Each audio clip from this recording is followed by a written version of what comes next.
The day Irene married her first love, the hospital called her to see me. She hung up the phone immediately. Later, the heart surgery for her first love was successful, and he wanted to thank the donor's family. Her best friend, when checking out the donor information, was stunned. Irene, the signature in the family section was yours. The donor was Joseph. There was a crisp sound, and the priceless jade in Irene's hand shattered to pieces. She realized she had missed the last chance to see me. A grand wedding was taking place at the Golden Hotel, with media coverage and streaming on site. Amidst the joyous atmosphere, a voice suddenly broke through. Irene, did you replace your husband so quickly? Is this your lover moving up?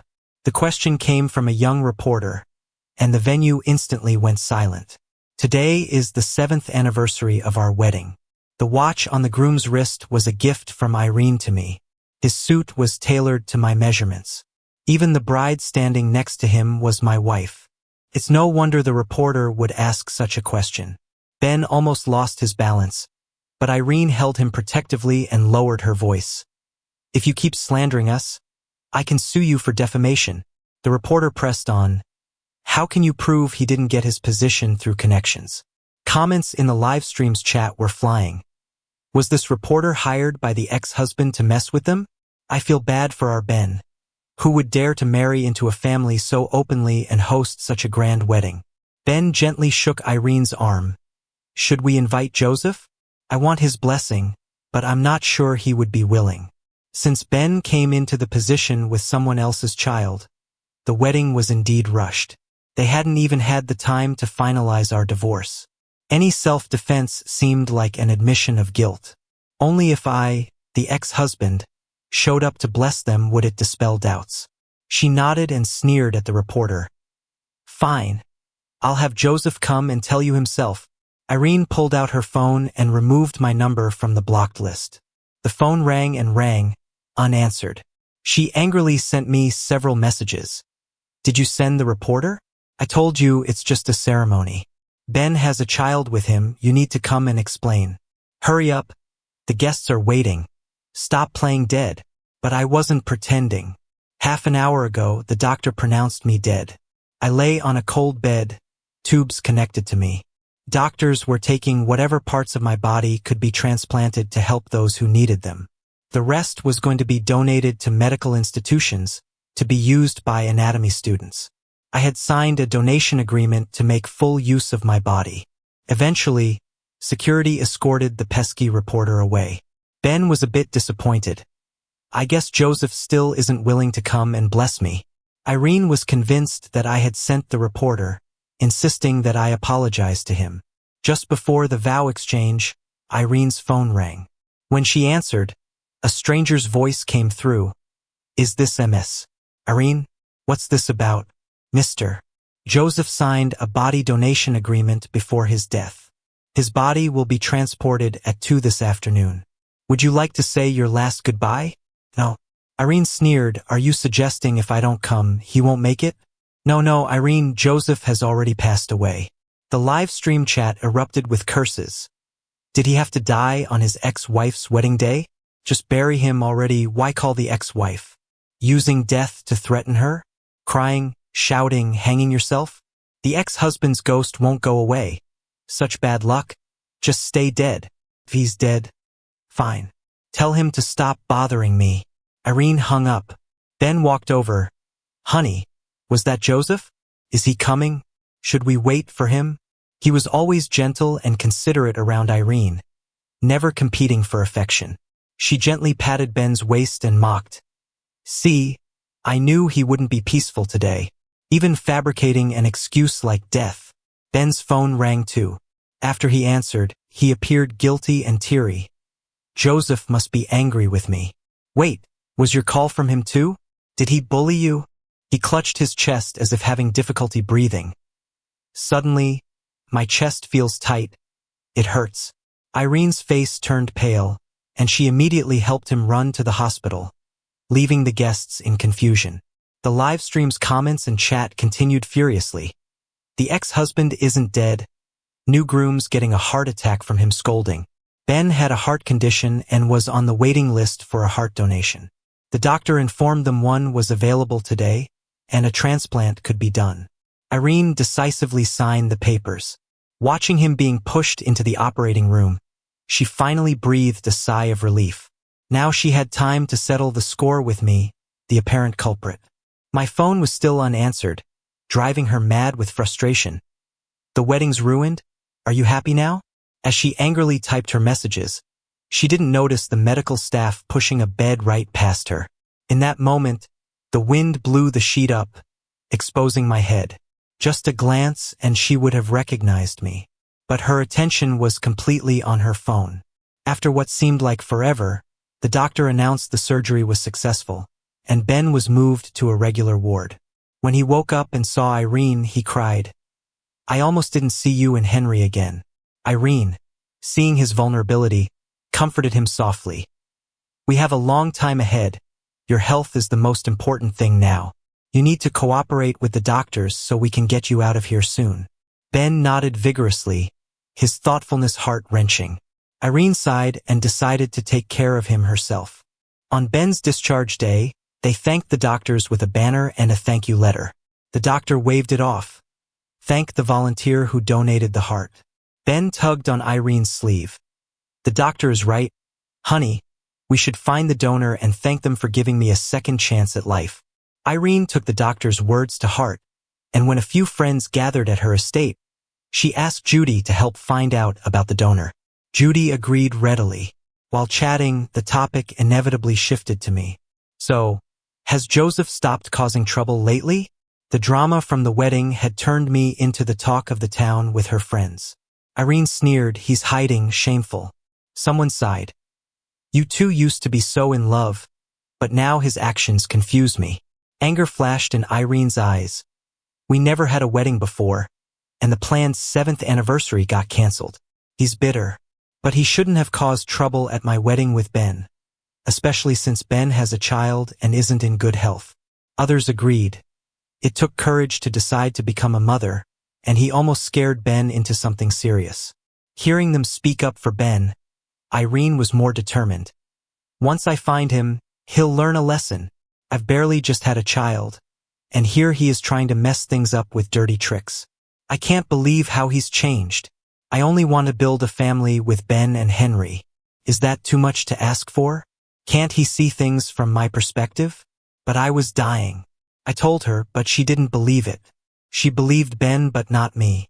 The day I learned my leukemia had relapsed, I encountered Ben at the hospital.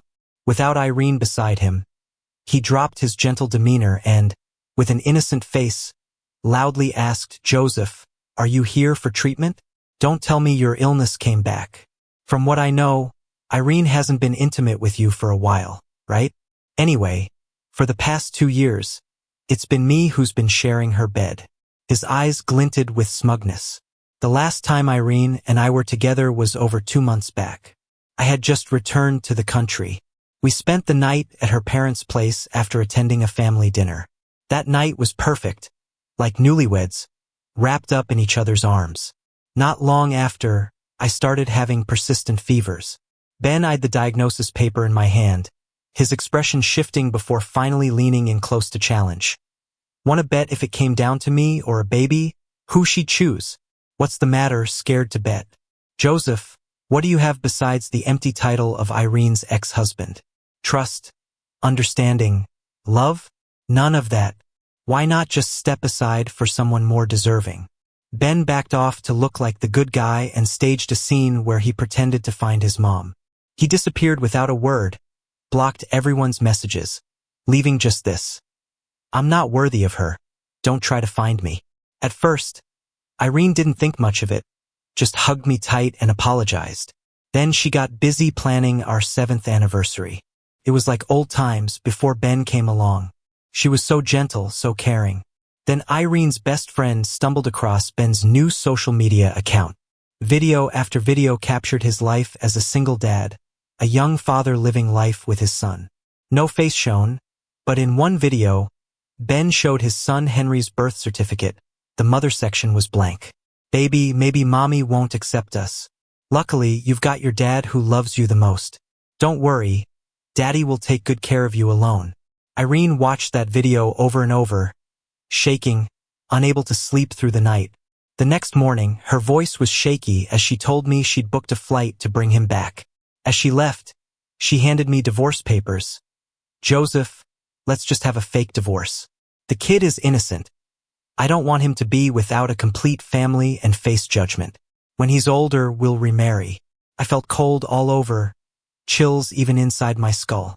Just yesterday morning, she had hugged me and whispered, Joseph, let's adopt a child. Whether it's a boy or a girl. One is enough. Her fingers traced my face. Eyes like yours, nose like mine, would be so cute. We three will never part. She adores kids. We don't have any, because of her health issues. To protect her pride, I took the blame, telling others I needed medical attention. I stared at those divorce papers in her hands. So you've really thought this through? Sign it. I have a plane to catch, she urged urgently. What if I said my illness came back, and I'm dying? Irene rubbed her forehead, eyes full of disappointment. He has a kid. Now you say you're dying, both at the same time? It's true. Then go see a doctor. I'll cover your medical expenses. I locked myself in my room, 3 days and nights, finally deciding to give up treatment and leave quietly. No family left. She was all I cared about in this world. If she'd moved on, I should stay out of her life. I called Irene, hoping to hear her voice one last time. But Ben's voice came on instead, mocking, Joseph, so what if you're sick? You lost. From now on, your woman is mine. Then louder, Joseph seems upset. Does he regret it? Want to say something to cheer him up? Before I could speak, Irene's sigh came through. Joseph, can you stop? Are you really going to compete with a child? Pain squeezed my heart. Holding back tears, I asked, could he be lying? Do you think everyone is like you? Ben wouldn't lie. I froze, speechless. Without noticing, Irene's trust in Ben had far exceeded hers in me. She believes him without reservation, while I am seen as irrational. She lost all patience. I cannot let Ben's child lack a mother. Just get better and stop with the nonsense. She knew my illness better than anyone. Detaching from everything, I signed the consent to forego treatment and checked into hospice. In my final moments, the hospital asked me to contact family. I dialed Irene's number with effort. I'm in the hospital. Her irritated voice cut me off. Stop your antics. I won't leave the wedding for this. Joseph, how did you let yourself become like this? Listening, I felt my heart shatter, pain racking my body. My reply was a whisper, barely even a breath. Irene, I'm dying. Then die. Irene, I really am dead. Months after my death, Irene and the others still haven't noticed I'm gone. But online gossip about me hasn't settled. No one realized I never responded to the rumors, thinking I was hiding out of guilt. Some even started a campaign to find Irene's ex-husband. Is this guy a turtle? Hiding this well? Caused such a mess before. Now with a bad rep, he's laying low with his tail between his legs. In the lab, the staff were done with my body. Their skills were impeccable. My specimen was perfect. The skin of my chest and abdomen was removed, showing all my anatomical details clearly. Soon to be displayed at the city's Museum of Life Mysteries. Irene was out dining with friends when one wanted to see the jade she recently bought. It was a peace amulet, intended for Ben, to keep him safe. Imperial green must have cost a fortune. Huh? Irene nodded, bidding with a few people at the auction. Yeah, it was a bit pricey. Judy asked, didn't you get an emperor green bead chain the other day? Where's that? That one's a real investment. Not here, I got that one for Joseph. His birthday's coming. A friend teased. Already forgiven. Huh? So mad before, but giving the good stuff to Joseph. She protested. Well, he's my husband. If he comes out and apologizes, I'll maybe give it to him. Judy's phone rang. The heart donors found? Okay, send it over. Hanging up, she opened a file, her face growing serious.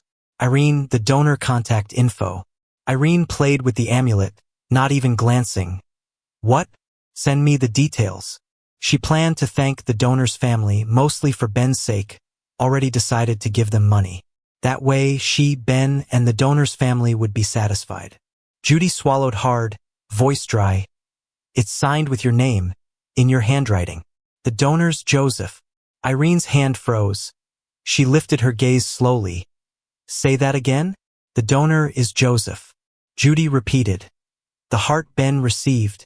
It's Joseph's. He was gone already. A sharp clatter rang out as the amulet fell, shattering. Irene snatched Judy's phone, glaring at the screen, eyes wide, face pale as paper. Where the signature appeared, the ink had bled, blurring the letters. She remembered. Yes, it was her signature. A few years ago, I was diagnosed with leukemia. When I got the diagnosis, she cried in secret for a long time but acted like everything was okay. She comforted me and even proposed to me in the hospital. We got married with some fellow patients as witnesses. This disease is treatable, Joseph. Just stay in the hospital and once you're better, we'll have a wedding ceremony, she assured me. Back then, CRT therapy had just been introduced in the country and was insanely expensive, about $3 million per shot. For 2 recent grads, that was an astronomical amount. This proud and confident girl decided to swallow her pride and work in sales. She partied and drank so much she had a stomach hemorrhage. This 5 feet 6 inches woman wasted away to less than 90 pounds. She finally closed a deal worth over $20 million, expecting a 5% commission, but her boss only gave her $20,000. She begged him on her knees, explaining the money was for her husband's life. He fired her and had security escort her out. It was her first time getting into a fight, ending up bruised and admitted to the hospital. I was still admitted at the time. When I got the news, the 300 meters from my room to hers felt like a century-long walk. She lay there, barely breathing. My heart shattered, and I arranged my discharge papers. In the hospital corridor, I came across people talking about organ donation, and I asked for an application form. When she woke up, I casually handed her the form. I applied for organ donation, to contribute a little to society later on.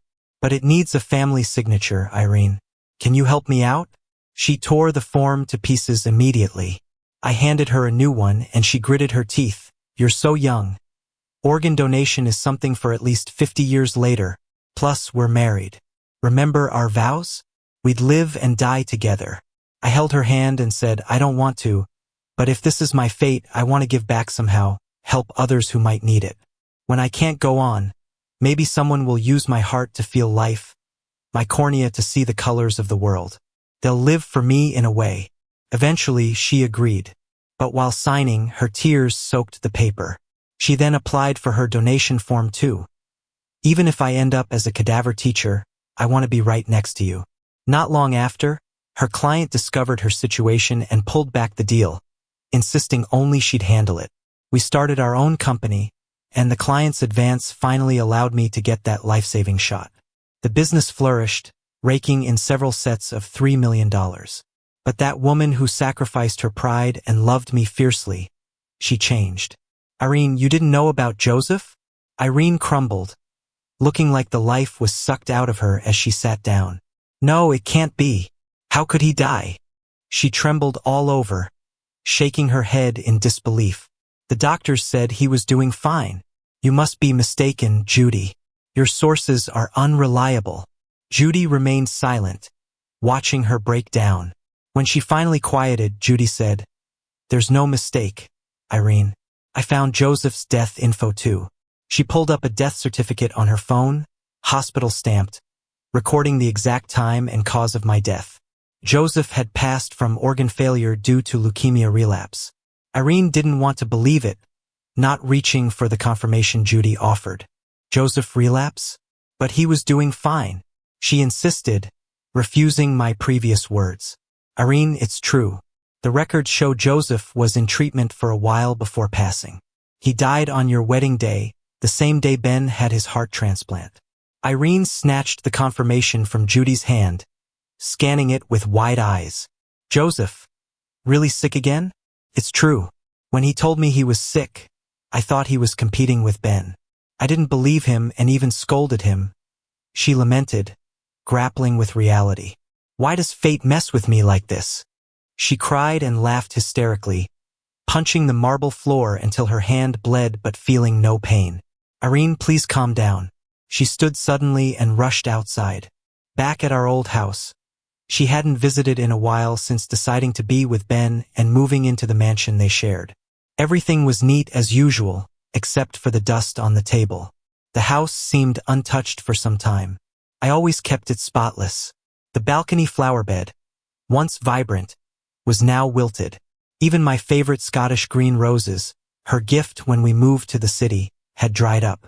We had been living in a cramped space with no balcony, where she nurtured a small cutting on the windowsill, promising to buy a big house for my flowers. Under her care, the cutting thrived and bloomed the year I got sick. Irene proposed to me with a bouquet of those roses, saying, "Scottish green roses, eternal love, Joseph. My heart belongs to you alone, in sickness and in health, till death do us part." Eventually, we bought houses each bigger than the last, and always filled the balconies with flowers. But this rose was our special one. Finally, this year, she planted 5 acres of them on her new 20-acre estate for me, only to abandon it because Ben liked them too. Staring at the dead plants, Irene seemed lost in thought. "Irene, there's a medical record here." Gripping the file tightly, her face turned pale, hands trembling, as she pulled out test results and reports. A diagnosis sheet fell. She picked it up, nearly collapsing, with Judy catching her and reading the paper too. "This is his old illness, isn't it?" Irene's eyes lingered on the report, before rushing to the study to find my old medical files. She kept all my treatment records like treasures. The reports side by side confirmed the bitter truth. Judy turned ghost white. After Ben left was when she stumbled upon his account, informing Irene. "So, Ben's single dad act was fake?" "Irene, I'm sorry. I didn't mean to cause trouble." Judy apologized like a kid after a serious blunder. "It's all my fault. If I hadn't shared Ben's video with you, you and Joseph would still be happy together." Irene sat motionless, drowning in her thoughts. Her phone buzzed. It was Ben. She ignored it. After what seemed forever, she rose and went through my belongings. The bedroom, closet, all devoid of my stuff. When I decided to leave her, I packed up everything and claimed I was moving. The useless items were discarded. She found not even a single photo of me. They tried the hospital for the last footage of me, learning it was where Ben's surgery took place. On our wedding day, he got his new heart, and I departed this world. The hospital monitor kept a month-long record, now expired. Judy obtained my hospital records, reaching out to the medical staff involved. A nurse recounted that day with regret. He was calm, just wished to see his family one last time. But after a phone call, he went pale, quickly signing consent to stop the treatment. We suggested he reconsider, but he wanted to pass on peacefully. At this point, Irene saw the emergency medical record.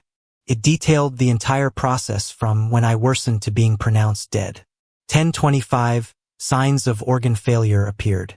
11:05, I briefly regained consciousness. Tried calling my family to communicate my condition, but the call was hung up. Heart rate dropped to 40 beats per minute, blood pressure unreadable. 11:37 showed a flat line on the electrocardiogram. Major artery pulse disappeared, no autonomous breathing.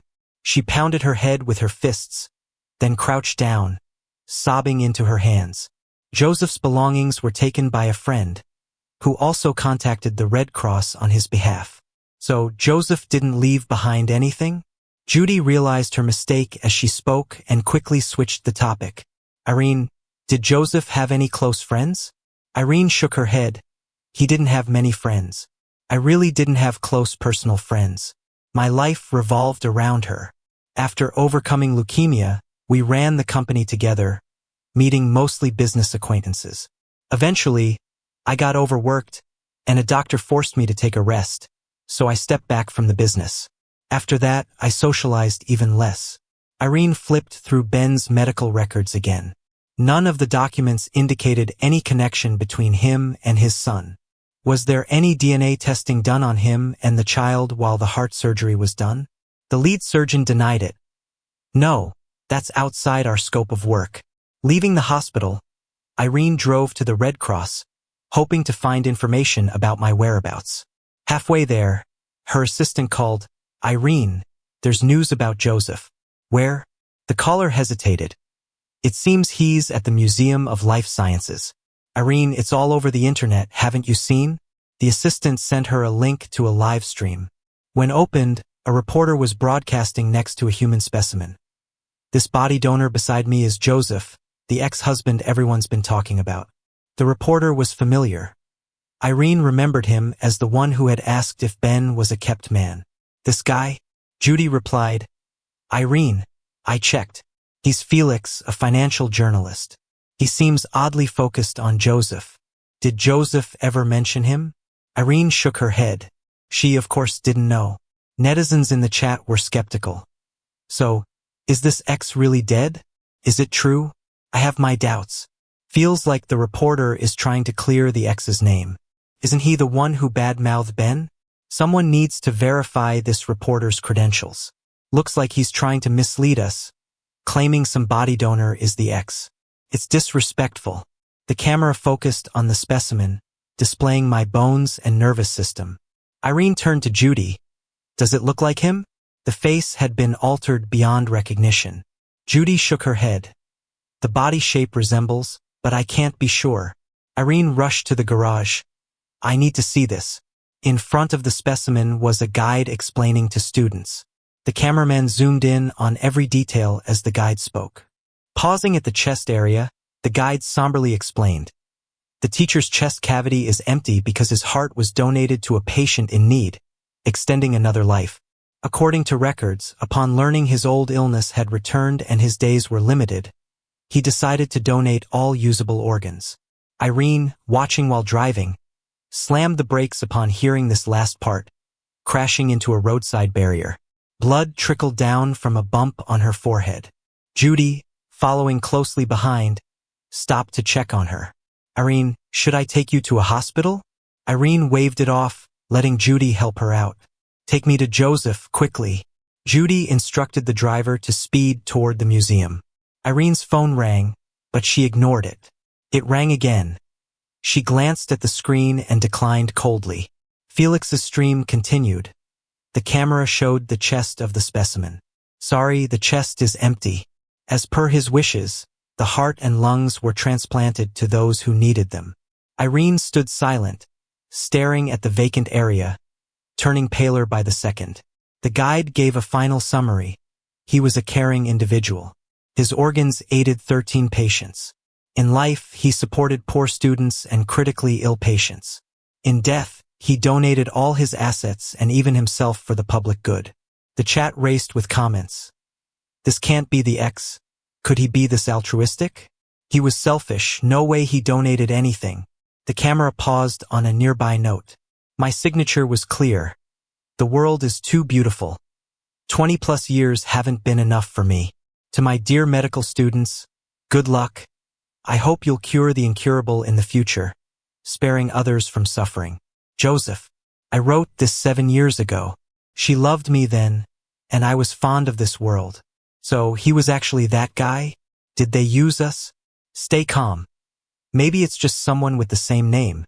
Yeah, tons of people share names. Skeptical thoughts lingered. Irene, how did Joseph find channels to donate to poor students? I'd like to do the same. Irene shook her head. I don't know. He never told me.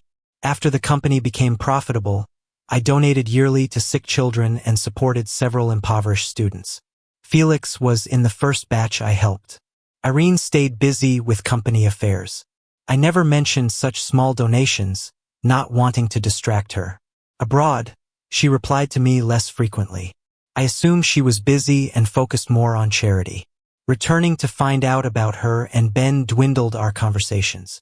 Irene stumbled into the Museum of Life Sciences. Reporters had left, leaving the hall quiet. Specimens were displayed in transparent cases. The moment she saw it up close, she knew it had to be me. Irene pressed her hands against the display cabinet door, her body slowly sinking to the ground. She ended up kneeling, stretching her arms as if to embrace the specimen inside, but the door stopped her. Utterly defeated, She looked at the lifeless specimen inside, her whole body trembling. She tried to speak but only managed a raspy gasp, pounding her head in frustration. Her bizarre actions caught the attention of those around. A staff member approached to restrain her. "Ma'am, please control yourself." Irene looked up, eyes filled with sorrow, not uttering a single word. Seeing this, Judy stepped in to explain her connection to me, evoking sympathy from the staff, who let her be. It wasn't until the museum was about to close that she finally spoke. "My husband is gone." Her phone rang again. It was Ben. This time, she didn't hang up and picked up the call. "Where are you? Are you still at Judy's? When are you coming back?" "I've had a bit to drink, but I'll be home soon." Irene got up from the ground, her tone surprisingly calm, though a chill in her eyes betrayed her inner turmoil. "Should I come and get you?" "No need," she replied softly. Judy, standing by, shivered at her warm voice. After hanging up, Irene wrapped her arms around the display cabinet, saying goodbye to me.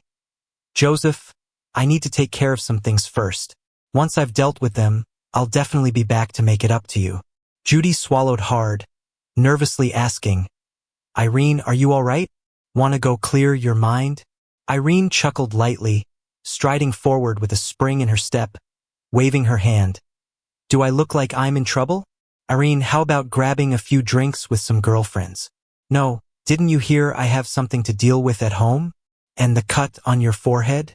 Shouldn't I take you to the hospital?" Irene's forehead bore several wounds, still bloody. "No need. Compared to what Joseph went through, this is nothing." When Irene entered the door, Ben rushed over. Seeing the scars on her face, he paled and cried out, "What happened to you?" "Nothing, just took a fall." He immediately fetched a clean towel to help her clean up. Irene pulled him to sit down. "No rush. It's not like I'm dying.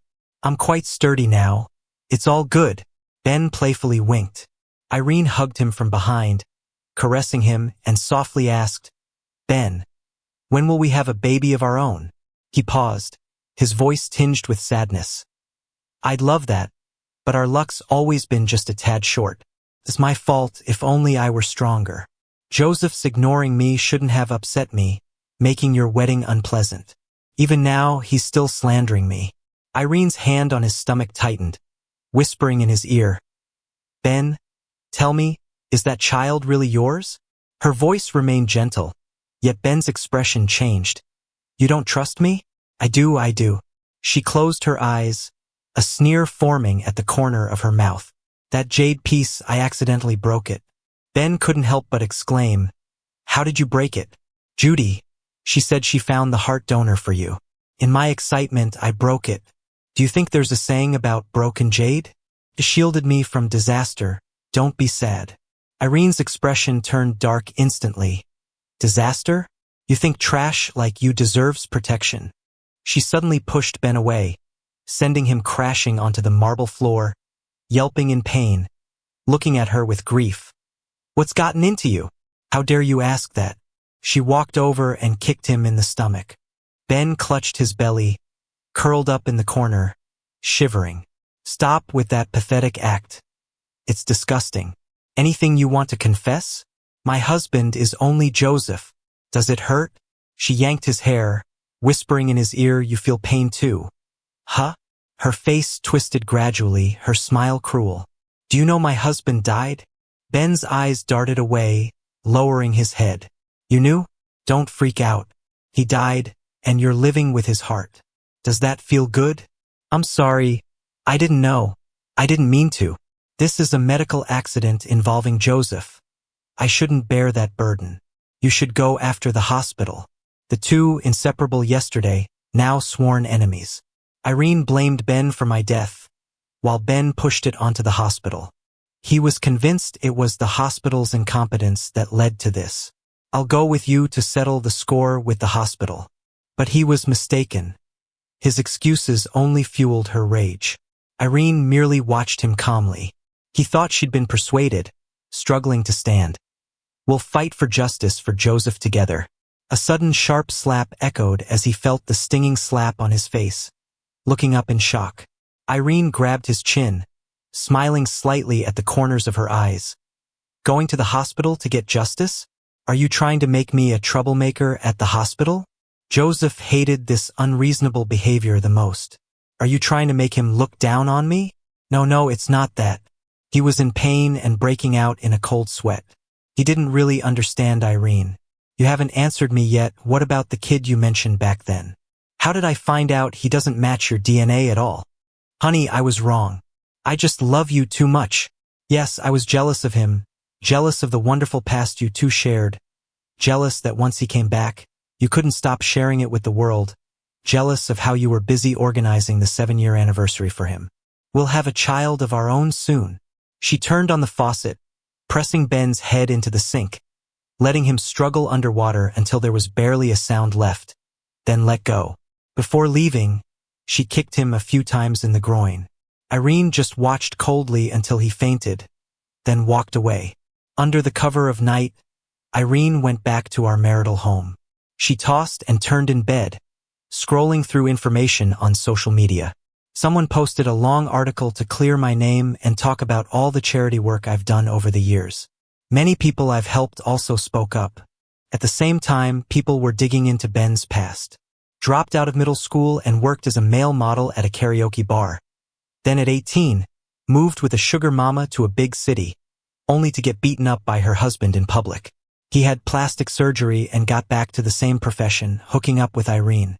The dirt on him seemed so detailed and came with lots of photos.